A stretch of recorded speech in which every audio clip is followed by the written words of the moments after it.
Oyim aytgan qiz siz bo'lsangiz kerak. Shunaqa shekilli.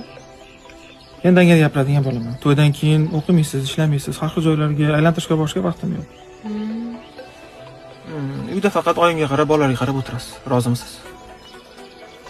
Xizmatkor yollashga pulim yo'q deb qo'ya qoling. Ochig'ini aytsam, uylanish niyatim ham yo'q edi, faqat oyim majbur qilgan uchun kelgandim. Tushunarli. Yaxshi qoling. Xo'sh qizim, uchrashuvga chiqdingmi? Chiqdim. Lekin u bola menga to'g'ri kelmas ekan.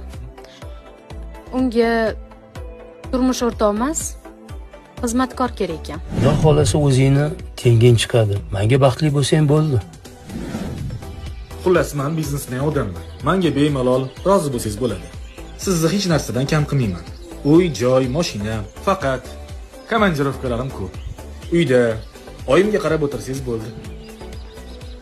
Oyizlarga qarashga boshqa odam yollasangiz bo'lmaydimi? Bu nima deganingiz? Oyimmi begona odamga ishonib bo'ladimi? Oyizi begona odamga ishonmaysiz. Lekin 20 yil katta qilgan qizini ota-ona sizga ishonib topshiribdi-ku. To'g'ri. Oyizlarga qarayman, bolaga qarayman. Lekin menga kim qaraydi? Sizga o'xshaganlar xotinni faqat xizmatkorlikka oladi. Xayr, sog' bo'ling. Sizchi? Siz nega uylangansiz?